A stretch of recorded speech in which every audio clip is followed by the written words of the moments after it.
Bienvenue dans cette première partie d'une nouvelle étude consacrée au thème de l'évangile de Jean. Et pour pouvoir en discuter, eh bien, nous accueillons Eddy Michel et Dominique. Bienvenue, messieurs. Merci. J'aurais une première question à vous poser. Qu'est-ce qu'un signe? Est-ce qu'un signe, c'est quelque chose qui transmet une information à quelqu'un? Est-ce qu'il y a une codification pour un signe? À quoi sert un signe? Eddy Michel.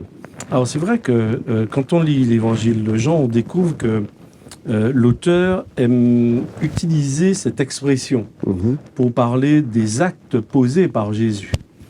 Et en lisant au fur et à mesure, on découvre qu'il souhaite nous faire découvrir véritablement qui est ce personnage. Donc effectivement, ce sont des actes, ce sont des attitudes posées qui devront interpeller le lecteur pour lui permettre de découvrir la personne de Jésus sous différentes facettes, différents angles.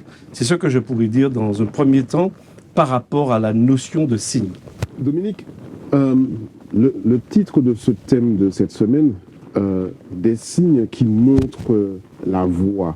J'ai envie de te poser la question, mais de quelle voie s'agit-il? Effectivement, je pense qu'il est important de savoir de quelle voie on parle.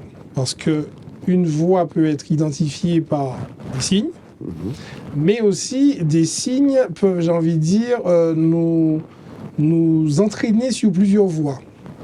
J'arrive à un carrefour, par exemple, je peux avoir un signe qui me dit que la route c'est tout droit, sauf que la personne qui est passée avant a changé le sens de ce panneau, et donc du coup je vois bien qu'il y a un signe qui m'indique d'aller à tout droit alors que c'était à droite. Donc je crois que c'est important de bien, comme disait Eddy tout à l'heure, mettre en corrélation l'ensemble des signes pour pouvoir comprendre de quelle voie il s'agit. On peut dire la voie ou le chemin aussi. Et je crois que Jésus, dans l'épître de Jean, à plusieurs reprises dit « je suis ». De mémoire, il y a sept éléments qui ressortent. Je suis le chemin, la vérité et la vie. Je suis le pain de vie. Je suis la résurrection et la vie. Et je crois que dans le chemin, donc dans la voie, il est important non seulement de voir, j'ai envie de dire, mais sans faire un jeu de mots, d'entendre aussi la voix.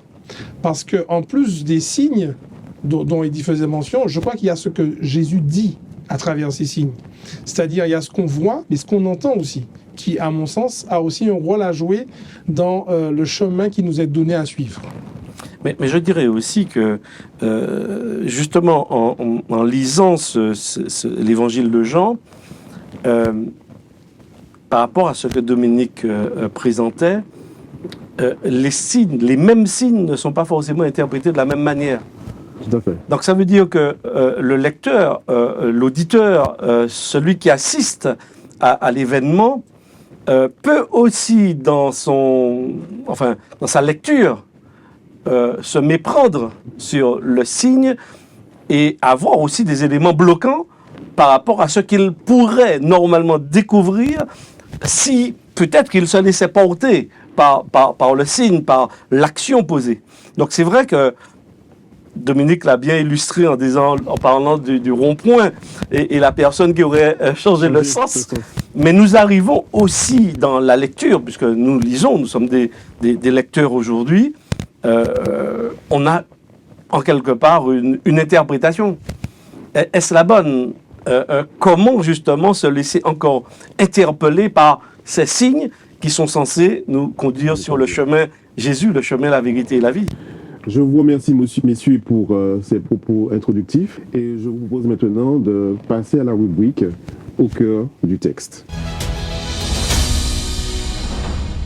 Il nous est proposé dans cette étude différentes histoires que l'auteur a voulu rassembler.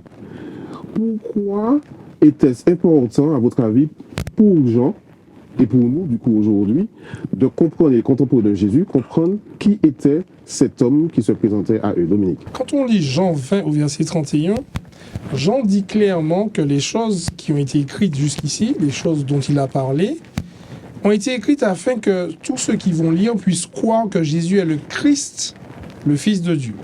Christ, loin, et l'apostrophe, bien sûr, ou INT, le Messie. C'est-à-dire que l'objectif de Jean, c'est de révéler celui que Dieu a envoyé, celui que Dieu a choisi, pour que, je continue le texte, en croyant, nous puissions avoir la vie en son nom. Donc il y a un objectif quand même qui, à mon sens, est, sans jeu de mots, vital, c'est de comprendre qui est la personne de Jésus et son rôle, ce qu'il a fait en étant sur terre. Et Jean va donc mettre l'emphase à chaque fois sur, comme tu disais à juste titre, une série d'événements qu'on peut regrouper par moment et qui vont nous permettre d'identifier qui est Jésus. Alors, tu as parlé tout à l'heure des noces, où là Jésus va apporter, au travers de miracles, une réponse à une problématique. Donc Jésus est une solution, ou la solution. Donc ça veut dire qu'un signe de Jésus, c'est avoir Jésus, en tout cas suivre ce signe-là, c'est avoir la possibilité d'avoir des solutions dans mon quotidien. Le mariage, c'est un événement effectivement qui arrive dans la vie, et on peut se retrouver face à des problématiques. Et Jésus, à travers ce miracle, dit « Je peux porter une solution. Dans votre quotidien, j'ai la capacité de changer l'eau en vin, de changer le désert peut-être en jardin, de changer un problème en une opportunité, à partir du moment où vous cheminez avec moi et vous suivez ce que je dis, ou vous suivez le signe que je vous donne. » On a l'impression qu'à la lecture de cette histoire, que Jésus est un peu pris au dépourvu, que c'est un signe dont il n'avait pas vraiment envie de donner, parce qu'en fait, sa mère l'interpelle alors qu'il est attablé avec ses amis les disciples. On lui dit, voilà, le vin vient à manquer, et Jésus, est-ce que tu peux faire quelque chose pour pouvoir faire en sorte que la noce ne soit pas gâchée? Et la réponse de Jésus est quand même effarante, dans le sens où il dit, mais femme, qu'est-ce qu'il y a entre toi et moi? Est-ce que mon temps n'est pas venu? Mais qu'est-ce que tu me demandes là de faire? Alors c'est vrai que Jean construit ses récits, puisque par rapport au texte qui a été lu tout à l'heure, par rapport à l'objectif de Jean lorsqu'il écrit, il est le dernier déjà à écrire. Donc ça veut dire que les autres, il y a quand même des documents qui circulent et qui ont été écrits par rapport à la personne de Jésus. Il fait le choix à un moment donné, peut-être par rapport au contexte, par rapport au courant de pensée qui existait aussi à l'époque, de se dire, mais peut-être qu'on a besoin de mieux comprendre la personne de Jésus et de ne pas passer à côté. Et quand il construit ces histoires, puisqu'il les écrit, et on ne les trouve pas d'ailleurs forcément dans les autres évangiles. Exact. Donc il choisit un certain nombre de ces récits, et c'est vrai qu'ils sont souvent construits sous la forme de l'attention, de l'incompréhension. On le verra après avec Nicodème, qui dit quelque chose. Jésus est sur un autre niveau avec lui. Ils ne sont pas exactement sur le même niveau de conversation. Ici, on voit la tension entre la fête, la maman de Jésus qui vient l'interpeller. Donc, comment elle le considère, lui? C'est le moment peut-être de se dévoiler. Peut-être qu'en quelque part, ils se disent, bon, ok, il faut que tu fasses quelque chose pour qu'on sache qui tu es. Il y a un problème. Mais on observe aussi qu'elle n'est pas froissée, elle n'est pas offusquée. Hein. Tout à fait. Elle dit simplement, faites ce qu'il vous dira. Alors nous, on a une lecture, et peut-être par rapport aux conditions dans lesquelles nous vivons, par rapport à la réponse de Jésus. Mais Marie n'est pas offusquée. Mais Jésus lui fait bien comprendre que ce n'est pas à elle de lui dire à quel moment on fait les choses. Parce que Jésus non plus n'est pas un distributeur automatique, quoi. Il est là et puis on a besoin, alors on appuie, ok, on a fini avec toi. Jésus a une volonté, et d'ailleurs ce miracle, il se fait quand même en catimini. Donc c'est vrai, quand on parle tout à l'heure de signe, on a l'impression que c'est quelque chose d'explosif, que tout le monde verra. Mais en fait, celui-là, c'est très peu. Mais c'est intéressant d'observer également que l'un des disciples, de ceux qui seront disciples de Jésus, Nathanaël, entre autres, sera ou est de Cana en Galilée. Exact. Donc ça veut dire qu'en quelque part, ce qui se passe là, parce que l'auteur le dit, tel fut à Cana au verset 11, en Galilée, le premier miracle que fit Jésus, il manifesta sa gloire et ses disciples crurent en lui. Donc l'objectif en fait ici, c'est même pas premièrement par rapport à la foule. C'est vrai que on pourra interpréter, on pourra aller, mais l'objectif de Jésus premièrement, c'est par rapport au petit groupe. Avant que vous me suiviez, est-ce que vous savez qui je suis. Et Jésus veut se révéler. Et Jésus va se révéler puisque les disciples, nous dit le texte, ils vont croire en lui. Ça va susciter, donc effectivement, la foi, l'adhésion. Donc l'objectif de Jésus, en tous les cas, au travers du signe, est atteint, même s'il n'est pas fait en tout éclat. Faut-il un signe de Dieu pour que la foi puisse germer en moi? Je reprends l'image qui dit Adonis, le distributeur. Ce serait dommage de suivre Jésus parce qu'en appuyant sur le bouton, on aurait quelque chose. Néanmoins, il y a un contexte. On est dans une époque où les Juifs sont sous la domination romaine, dans un esclavage, etc., où beaucoup ont parlé de Messie qui devrait arriver, etc. Et Jésus va faire des signes, effectivement, pour pouvoir déjà attirer l'attention, pour pouvoir éveiller, j'ai envie de dire, la réflexion, et pousser les autres à un moment donné se demander, mais il a quelque chose à nous dire, lui. Parce que même s'il n'avait rien pour attirer les regards en lui, ce qu'il faisait attirait les regards, puisqu'il y avait une foule qui le suivait.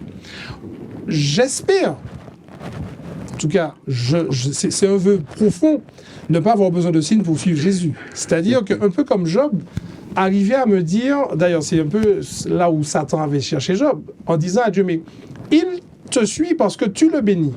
Si tu enlèves la bénédiction, tu verras, il va t'abandonner. Et Jésus, Dieu dans sa préscience dit, mais vas-y, tu verras que Job m'aime et me suit, entre guillemets, pour rien. Et je crois que, au travers de Jean, on voit ce que Jésus est capable de faire. Mais comme on disait tout à l'heure en introduction, et Edith l'a souligné, l'ensemble de ces signes doivent nous mener vers un chemin. C'est-à-dire, c'est des poteaux indicateurs, mais si je reste focalisé sur le poteau indicateur, je vais rater le chemin à un moment donné, ou je risque de buter sur le poteau, ou de mal interpréter le poteau. Donc, le signe fait partie, mais pour moi, il n'est pas la finalité. Il peut me mener au Christ.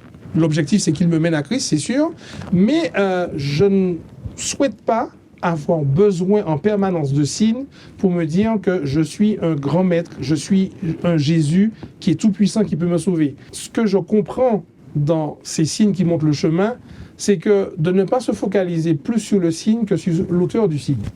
Parce que le signe montre le chemin et parfois on passe du temps sur le signe et on oublie qu'il est là pour indiquer le chemin. Est-ce que ma foi arrive en amont du miracle ou c'est parce que je crois que le miracle intervient dans ma vie et que Jésus intervient? Je peux dire que le miracle peut alimenter la foi. Oui. Et la foi me permet de voir le miracle. Donc, je ne sais pas lequel qui vient avant. Mais en tous les cas, quel que soit le sens, je vois qu'ils sont complémentaires. Maintenant, je dirais que l'époque de Jésus, c'est aussi une époque où, on le sait, le peuple, la nation juive, quand même, a reçu des instructions. Donc, ils ont reçu des indications, des signes, d'accord, par rapport au temps de la venue du Messie. Oui. À l'époque de Jésus, il y a aussi beaucoup de Messies, de personnes qui se prétendent être les libérateurs. Il faut avoir des signes et bien les décoder pour repérer le bon Messie. Donc Jean va se dire, ok, il faut quand même que je leur donne des éléments pour qu'ils voient et qu'ils attestent que c'est bien ça. Donc ils ont la foi, ils attendent le Messie. Mais comment faire lorsqu'il y a plusieurs prétendants? Eh bien Jean dit, je vous donne des signes. Et là, parce que c'est très intéressant, on peut aussi les mettre en lien même avec l'Ancien Testament, dans la construction du livre de la Genèse par exemple. Lorsque Jean commence, au commencement était la parole, ça fait un peu référence au livre de la Genèse, aux premières paroles. Et c'est intéressant de voir que le 2e chapitre, on parle aussi de noces dans le livre de la Genèse. Mais c'est aussi dans l'évangile de Jean, la première chose qu'on retrouve, c'est quoi? Des noces. Donc, celui qui connaît un peu le texte biblique se dit, tiens, Jean est en train de nous dire quelque chose. Il fait un lien avec ce qu'on connaît déjà, avec le Dieu de la Bible, ce qu'il considère. Alors je me dis, Dieu est quand même intéressant dans sa façon de construire l'évangile de Jean. Donc, oui, l'un, pour moi, alimente l'autre. Parce que nous ne sommes pas que cartésiens, c'est-à-dire qu'on analyse, on a compris intellectuellement. On a aussi besoin de toucher, de voir. On a des émotions, on est sensible. Et je crois que Dieu vient à nous et se révèle à nous sous ces différents aspects, sous ces différents angles, justement parce que ce thème va revenir, il est récurrent dans l'évangile de Jean, pour susciter la foi. L'objectif, c'est ça. Si je le lis, je l'analyse et ça ne suscite pas la foi, c'est que quelque part, bon, c'est un récit comme un autre. Ça doit pouvoir susciter la foi. Donc, quand je lis le texte, je dois pouvoir me mettre dans une disposition pour permettre aussi de m'interpeller. Alors, si tu peux, Rosique, je vais compléter également ce que Eddie vient de préciser par l'histoire de cet homme qui vient voir Jésus par rapport à son fils qui est malade. Et il a confiance en Jésus, puisqu'il va le voir. Il espère que Jésus va faire quelque chose. Oui. Et Jésus va lui dire, va, ton fils est guéri. Le texte nous dit qu'il va rentrer chez lui le lendemain matin. Oui. Et il va demander à quelle heure il a été guéri. Tout à fait. Ça veut dire que le miracle, il ne l'a pas vu, mais il y a cru. Il a accepté ce signe dans la parole que Jésus a donnée comme un élément réel, véridique, sans le voir. Donc, pour revenir à ta question, est-ce qu'il a eu besoin de signes? Pourquoi? Ou est-ce que c'est sa foi qui lui a permis de voir le signe? Est-ce que c'est la poule ou l'œuf? Enfin, on peut rester des heures à discuter. Mais je crois que l'un alimente l'autre, effectivement, comme il disait. C'est-à-dire que parce qu'il a cru, il n'a pas eu besoin d'aller vérifier. Et parce qu'il a cru, le miracle s'est réalisé aussi. Donc, je crois que les signes font partie, j'ai envie de dire, de notre construction, mais ils ne doivent pas être l'objet de notre recherche, de notre réflexion. C'est-à-dire, parce que quand parfois les hommes sont venus voir Jésus, ils ont demandé un signe, Jésus répond, il ne leur sera donné un autre signe que celui de Jonas. Tout à fait. Parce qu'en fait, leur objectif, à travers le signe, était autre, était beaucoup plus, j'ai envie de dire, pervers. Donc, je recherche un signe, pourquoi? Au fait, quelles sont mes motivations? Qu'est-ce que je ferai de ce signe? Est-ce que le signe que je demande, c'est pour justement mieux comprendre qui est Jésus? N'oublions pas le Fils de Dieu. Donc, il était aussi, à mon sens, lorsque Jésus venait sur terre, d'avoir ces manifestations pour un peu faire le parallèle aussi avec Moïse. Quand Moïse a été voir Pharaon, il a dit, mais qu'est-ce que je vais... Dieu lui a dit, voilà, le signe. Mets ta main, ressort, jette ta verge et tu la récupères, ça devient un serpent, etc.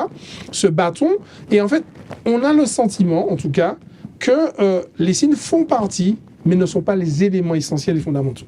Si j'ai la foi et que le miracle ne se produit pas, est-ce à dire que je ne suis pas en harmonie avec Dieu ou que Dieu m'a peut-être abandonné? Alors c'est vrai que quand on lit le texte biblique, on retrouve malheureusement ce type de raisonnement.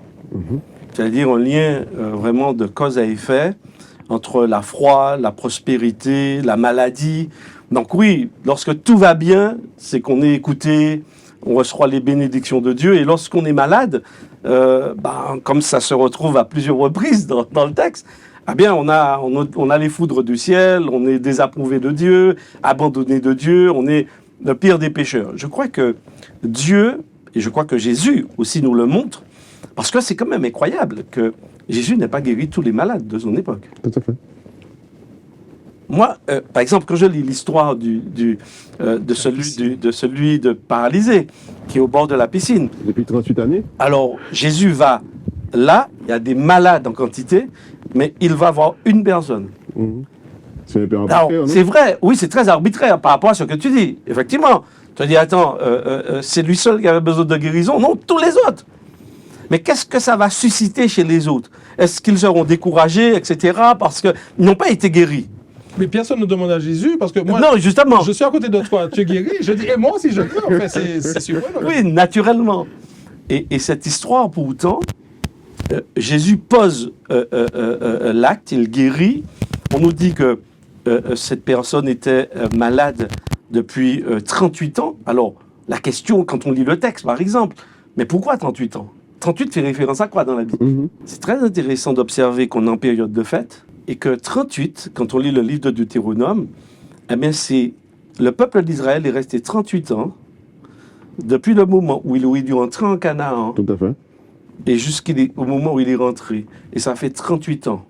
C'est très intéressant que Jésus fasse ça devant tous, lors d'une fête. Ça veut dire que, encore le signe, ça doit vous dire quelque chose. Alors Jésus ne va pas guérir tout le monde, mais l'acte qu'il va poser doit susciter la foi. Et ce n'est pas parce que j'ai la foi que je suis guéri de tout. Parce que, justement, dans l'action de Dieu, il y a l'urgent qu'il fait pour toi. Et l'urgent, et quand moi je lis Jésus, c'est premièrement dans la réconciliation, dans le rapprochement entre lui et moi et lui, le pardon, la paix, cette guérison intérieure que Jésus me propose, qui pour lui, premièrement, est l'essentiel. Maintenant, oui, au travers des guérisons, Jésus va montrer qu'il s'intéresse aussi à cet aspect physique, à la souffrance des individus. Mais c'est vrai qu'il y a déjà un pas encore. Alors pour certains, oui, mais ils ont toute la guérison intérieure, extérieure. Pour d'autres, ils auront toute la guérison intérieure. Ils n'ont pas forcément, ou le pas encore, de la guérison extérieure. Mais Jésus, en tous les cas, pour les chefs juifs, pour la personne qui est là, ceux qui observent, les 38 ans, ça doit faire quelque chose parce que c'est une histoire connue. Ils savent. Donc ça doit faire tilt. Comme je dis, Jean n'a pas écrit pour rien. Il a écrit pour susciter la foi. Et quand moi je le lis ici, je me dis, waouh, incroyable. Ça veut dire que Jésus annonce la libération. C'est ça. Et l'entrée dans la terre promise. Jésus, c'est le Messie. Celui qui nous fait entrer justement dans l'espoir, le véritable espoir. Pas seulement dans la Galilée, dans Jérusalem, cette portion de terre là, dans un coin du monde. Non, c'est beaucoup plus grand que ce qu'il croyait. Donc oui, c'est complexe parfois dans l'explication, surtout quand on vit la maladie. Mais quand on apprend à connaître Jésus, on accepte cette guérison. Et on accepte aussi ce pas encore lorsqu'on est dans certaines difficultés et qu'on n'a pas totalement la réponse. Et pour faire un peu un pas de côté et par rapport à Jean aller vers Paul, Paul a quand même ressuscité Eutychus. C'est pas rien quand même, je veux dire ressuscité. Paul a prié pour une écharpe dans son œil, maladie. Seigneur, j'ai un problème à l'œil, j'ai une écharpe, etc. 3 fois. Enfin, Paul avait la foi, enfin, j'ose croire. Je me dis, ressusciter un mort quand même. Dieu lui a dit, ma grâce te suffit. Donc en fait, l'objet de sa demande n'a pas été satisfait, on est d'accord. Il n'a pas eu la guérison du problème à l'œil. Et Dieu lui a dit, ma grâce te suffit. Ça veut dire que même quand tu n'as pas peut-être le signe que tu as demandé, même quand tu n'as pas la réponse à ce que tu voulais, Dieu est capable de te dire, je suis avec toi quand même, et je te ferai aller vers le chemin, et d'y parler de libération, pas que physique, mais aussi souvent spirituel et moral. Parce que mine de rien, on est souvent, j'ai envie de dire, plus esclave moralement que physiquement. Et pour revenir à l'épisode de la piscine, c'est une question qui m'a toujours perturbé. Jésus dit au paralytique, veux-tu être guéri? La question est simple. La réponse est, oui, mais chaque fois qu'il y a... On t'a pas demandé tout ça. Veux-tu être guéri? Donc en fait, c'est notre esclavage qu'il a, c'est une autre maladie, notre paralysie qu'il a. C'est au niveau du spirituel, puisqu'il n'arrive pas à répondre à la question. Veux-tu être guéri? Il part dans des explications techniques. Oui, quand je vais aller, quelqu'un arrive à... Et après ça, je lui dis, lève-toi pour ton lit et marche. Et il s'exécute. Parce qu'en fait, il y a eu un déclic. Alors, comme disait tout à l'heure, certainement, il y a des choses qui se sont connectées à son esprit. Et quand on me pose la question, veux-tu être guéri, on me dit de me lever, je le fais parce qu'en fait, je capte quelque chose à un moment donné. Il y a quelque chose dans la voix, il y a quelque chose dans la personne qui me dit, qui t'apporte quelque chose là, vas-y, prends-le, saisis-le. Et pour moi, c'est ça le signe qui se manifeste dans ma vie. Au-delà, effectivement, du miracle, qu'on appelle souvent le signe pour certains, c'est la libération spirituelle. C'est-à-dire, à un moment donné, et on a d'autres histoires qui le montrent, ce ne sont pas les aveugles qui voient le moins. Oui. Parfois, ce sont ceux qui ont les yeux ouverts qui voient le moins. Parce que cette lumière que Jésus apporte est aussi un signe qui nous montre le chemin. Mais parfois, on est tellement aveuglé par notre éducation, par nos préjugés. Alors, Dominique, dans le texte, il est dit, verset 10, c'était un jour de sabbat. En plus, Tu parles d'aveuglement, et c'est vrai que ça crée une tension véritable là. comment on peut guérir quelqu'un le jour du sabbat, faire quelqu'un prendre son lit le jour du sabbat, alors qu'il ne fallait pas faire plus d'une certaine distance, etc. On est aveuglé par des raisonnements, j'ai envie de dire, un peu de loi, de commandement, alors que ce qui importe, c'est la libération de l'esprit du cœur. Et quand Jésus offre ça, il nous donne un signe de libération. Qu'est-ce que j'en fais? Est-ce que j'attends effectivement qu'il y ait une manifestation extraordinaire, une guérison physique, alors que la guérison spirituelle est parfois toujours plus nécessaire pour notre salut que celle physique. Mais d'ailleurs, Eddie Michel, Jésus, justement, il s'inquiète de savoir comment ces signes et ces miracles sont perçus par ses contemporains, puisqu'il aura l'opportunité de poser la question suivante, mais qui dit-on que je suis? Est-ce parce qu'il aura noté justement que dans cette population, il y a des personnes qui ont le mauvais décodeur? Malheureusement, oui. Malheureusement, oui, et même parmi les disciples de Jésus. Et donc, Jésus ne pose pas à la foule la question. Jésus pose la question à ses propres disciples. Donc, c'est vrai que cette question n'est pas anodine. Et ça nous renvoie aussi à nous-mêmes, sur nos vrais mobiles. Est-ce que vous suivez Jésus simplement parce que vous avez vu des signes, des miracles? D'ailleurs, même après, quand on parle de la guérison, pas de la guérison, mais de la multiplication des pains, pareil. C'est-à-dire qu'ils suivent Jésus, et Jésus va leur dire, en fait, vous me suivez parce que vous avez eu le ventre bien rempli, vous me suivez. Donc Jésus ne se leurre pas non plus. Mais il ne se leurre pas non plus par rapport aux disciples. Ils sont là avec lui, mais ont-ils véritablement compris qui est Jésus? Moi, j'aime dans ce texte, par exemple, cet homme qui est guéri par Jésus de la piscine, il annonce aux Juifs que c'est Jésus. Et le texte nous dit, ok, par contre, les autres vont le suivre, vont poursuivre Jésus. On n'est pas la même chose. Il y a un qui va suivre et qui va dire, hé, les gars, c'est Jésus. Et ces personnes à qui il dit ça vont poursuivre Jésus parce qu'ils ont un objectif, c'est de le tuer. Parce que Jésus dérange, Jésus gêne. Donc les signes disent toujours quelque chose. Ah, ça, c'est clair. On est d'accord. Donc au travers de ça, on voit bien qu'il y a différentes manières d'interpréter les signes. Mais en tous les cas, pour certains, les signes qui sont interprétés là, c'est que Jésus ne fait pas ce que autorise la loi. Jésus est borderline, en quelque part. C'est pas là où on attend le Messie. On a l'impression que les signes disent que c'est lui, et en même temps, son attitude dérange. Oui, parce qu'on pouvait faire un miracle le jour du sabbat, mais cet homme, ça fait 38 ans qu'il est là, il pouvait encore attendre. Non, Jésus va toujours... ils vont toujours dire à Jésus, écoute, tu peux faire des miracles tous les autres jours. Comme ça va. Laisse-le sabbat, tranquille. Tu comprends? Donc, mais Jésus n'a pas de problème. En fait, Jésus n'a pas de problème avec le sabbat. Et il veut leur permettre de découvrir la vraie dimension. Moi, alors, c'est peut-être pas encore la partie pratique, mais moi, je suis interpellé. Quand je lis le texte sur ces éléments-là, je me dis, waouh, Jésus, quand même... Il embête un peu les gens, non? Messieurs, je vous remercie pour cette discussion passionnante et enrichissante. Et je vous propose maintenant de passer aux clés pour aujourd'hui.